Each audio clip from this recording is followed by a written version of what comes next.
Well, you've probably seen the reports out of Paris now. Storm and sanitary sewer water discharged into the Seine River, and France has spent over $1 billion to address this issue ahead of the Olympics. Now, some athletes have still reported illness. It isn't clear if it is, in fact, connected to the swimming.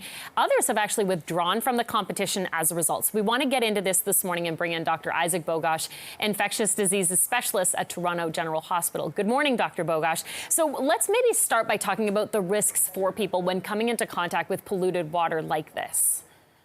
Yeah, I mean, the key here is after a big rainstorm, what you get is anything that's not absorbed into the ground makes its way into the waterways. And you think in a city like Paris or Toronto, there's so much concrete, so not a lot is getting absorbed into the ground.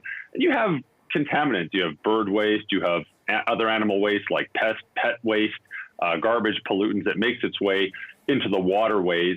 And this is measured by public health officials. You can measure the bacteria counts, or also known as coliform counts, in the water. When they get too high, if people go into the water, they can get sick. You can either accidentally ingest the water and get gastrointestinal illnesses.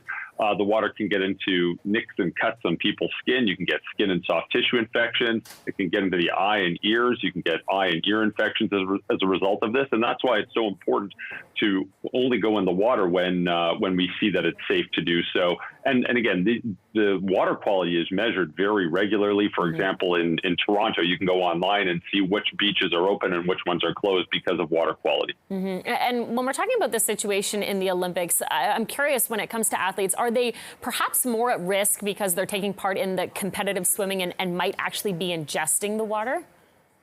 Yeah, I mean, when you think of an event like that where people are going to be in the water for a prolonged period of time, perhaps there's more opportunities to accidentally ingest the water, or have more opportunities for the water to get under their skin if they have a nick or a cut in their skin. So, certainly there may be illnesses associated with that. And, the key thing here is, twofold. Number one, obviously do everything you can to ensure you have clean water in your waterways. And Paris has taken tremendous steps to help reduce the risk of waste. They spent over $1 billion over the last year to clean up their waterways. But of course, the other thing too is to monitor those levels and to not go in the water when you have high rates of bacteria circulating in the water. Now, after a rainstorm, those bacteria levels go up, and it's not really safe to be in the water, usually for about a 48-hour period. Sometimes it could be a little longer. Sometimes it can be a little shorter. The key thing here is to measure, which is done in most municipalities. And then when you get a green light from the municipalities that it's safe to go in, it's okay to go in. When it comes to the actual bacteria levels, can you still get sick from a smaller amount, or is there a certain level where it's more likely that someone could fall ill? That's a great point. And I was going to say an arbitrary line that's drawn, but there's sort of agreed upon standards. But of course, even if there is a green light, and even if it is deemed safe to go in the water, you're not going to want to gulp down untreated water, because there of course are bacteria in the water, in the waterways, and other pollutants that you certainly wouldn't want to drink. So yeah, of course we would only want to drink clean water, and of course the tap water here in Toronto is fantastic. But yeah, even with safe waters to swim in, you wouldn't want to ingest that.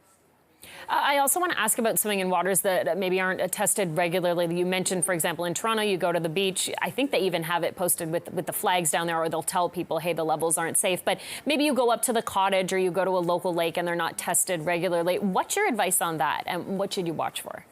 Oh, in general, that's very, very safe. So you just don't have the same urban populations around those waterways. So you don't have the same degree of concrete around those waterways. So, for example, after a rain shower, yeah, of course, lots of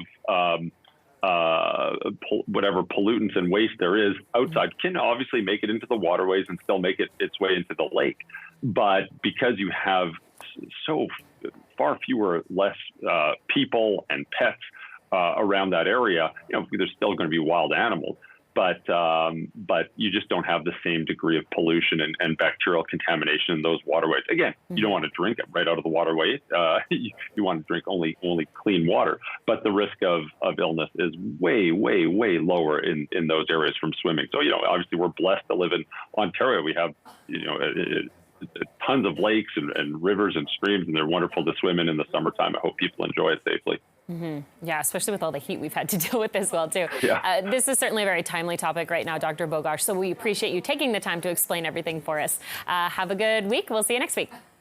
My pleasure. Have a great day.